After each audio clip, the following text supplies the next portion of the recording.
Bonjour ou rebonjour si ce n'est pas la première vidéo que tu regardes aujourd'hui. Dans cette capsule, je vais te parler de propagation des ondes et de diffraction. Pour voir de quoi il est question, je te propose d'analyser ensemble deux petites situations. Alors la première, c'est la suivante. Donc on a ici en rouge un obstacle et on a des ondes rectilignes qui se propagent en direction de cet obstacle. Alors à ce stade, ce à quoi on s'attend, c'est d'avoir des ondes qui se propagent de la manière suivante, donc comme je l'ai représenté, et donc derrière l'obstacle, on n'observe pas d'onde.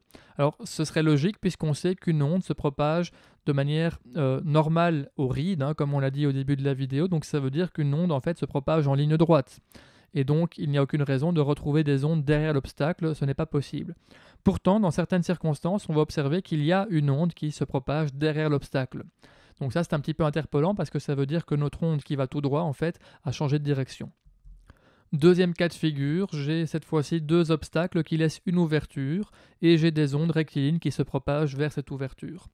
Alors à nouveau, on s'attendrait à avoir juste une petite onde rectiligne de l'autre côté de l'ouverture. Dans la pratique, ce qu'on va observer, c'est une onde circulaire dans certaines circonstances. Et ça, c'est un petit peu interpellant parce qu'à nouveau, ça veut dire que notre onde qui est supposée se propager de manière rectiligne a changé de direction. Et donc ça, ce n'est pas normal. Et donc la diffraction, si on veut la définir de manière un petit peu simpliste, on peut dire que c'est un changement de direction d'une onde. Mais alors attention, ce changement de direction n'est pas attendu et il n'est pas causé par un changement de milieu. Donc on n'est pas dans le cas de la réfraction, mais c'est un autre phénomène qui va nous intéresser ici. Alors pour comprendre à quoi il est dû, on va en fait utiliser le principe de Huygens. Et donc je vais reprendre la situation ici avec notre premier obstacle. Et on va imaginer que l'onde rectiligne qui se trouve de part et d'autre de cet obstacle est en fait constituée d'une série de sources ponctuelles que je vais venir représenter ici en orange.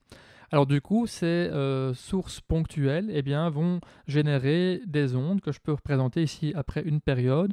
Donc j'ai ici une série de cercles. Et là, tu peux observer que si je viens tracer la limite définie par ces différentes ondes, je vais obtenir une onde rectiligne. Mais si je considère vraiment les deux extrémités de mon obstacle, donc l'extrémité gauche, l'extrémité droite, je trouve à ces deux endroits-là en fait deux sources ponctuelles qui génèrent des ondes circulaires. Et ces ondes circulaires, elles se propagent de manière radiale. Et c'est pour ça que à cet endroit-là, on va avoir une petite onde circulaire qui, du coup, va pouvoir passer derrière l'obstacle.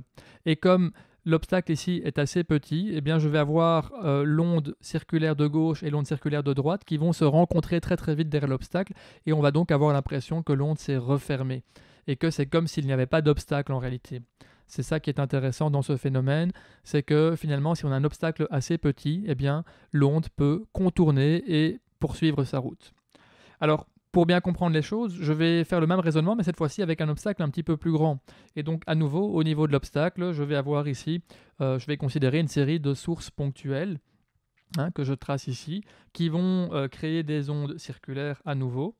Et je vais de nouveau tracer la limite de ces ondes circulaires. Donc j'obtiens en fait à gauche et à droite une onde qui est rectiligne. Et par contre, au niveau de l'extrémité de l'obstacle à gauche et à droite, j'ai un petit bout d'onde qui est circulaire.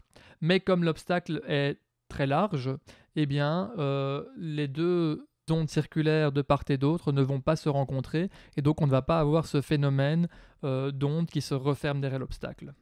Alors, ici, du coup, je peux peut-être un peu préciser les choses. On remarque que la diffraction se manifeste pour des petits obstacles. Alors, pour avoir un ordre de grandeur, il faut en fait que l'obstacle soit environ de la taille d'une longueur d'onde ou plus petit. Donc ça veut dire que si j'ai une onde qui se propage et qu'elle rencontre un obstacle qui a une longueur d'onde de taille ou plus petit qu'une longueur d'onde, en fait l'obstacle va être contourné et l'onde va pouvoir passer outre sans quasiment être déformée. Par contre, si j'ai un obstacle qui est beaucoup plus grand qu'une longueur d'onde, dans ce cas-là, l'obstacle va empêcher l'onde de continuer sa route et donc ça veut dire qu'on aura une partie de l'onde qui va être réfléchie en réalité. Alors, on va étudier la même chose, mais cette fois-ci dans le cas de l'ouverture. Donc ici, j'ai de nouveau une ouverture assez étroite, avec des ondes qui se propagent.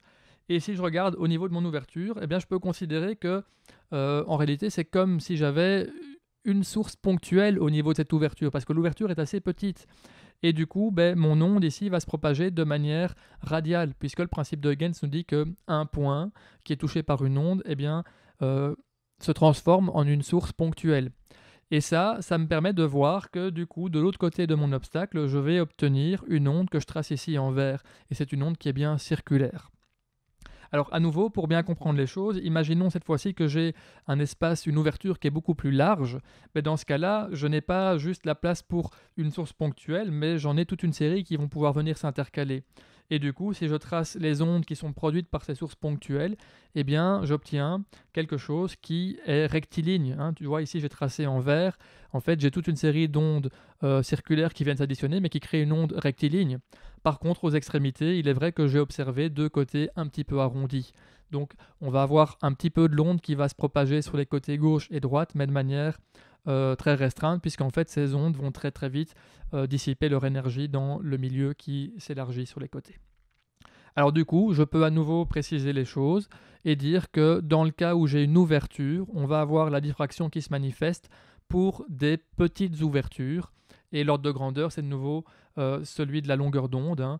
Donc ça veut dire que si j'ai une ouverture qui est proche de la taille de la longueur d'onde ou plus petit que la longueur d'onde, eh bien, je vais avoir en sortie une onde circulaire. Alors que si j'ai une ouverture qui est beaucoup plus grande qu'une longueur d'onde, je vais rester avec une onde qui sera principalement rectiligne. Alors ce phénomène est extrêmement important puisque les ondes sont utilisées dans plein d'applications très concrètes. On peut par exemple penser aux ondes radio. Eh bien, les ondes radio possèdent une certaine longueur d'onde. Et si ces ondes rencontrent un obstacle qui est plus grand que la longueur d'onde, eh bien, ces ondes vont être réfléchies. Par contre, si l'obstacle est plus petit qu'une longueur d'onde, eh bien, l'onde va pouvoir quelque part contourner et continuer sa route. Une autre application, ce serait par exemple le sonar qu'on utilise dans la marine pour repérer des navires qui se trouveraient aux alentours. Eh bien, il faut régler la longueur d'onde de ces sonars pour pouvoir déterminer la taille des objets qu'on va repérer.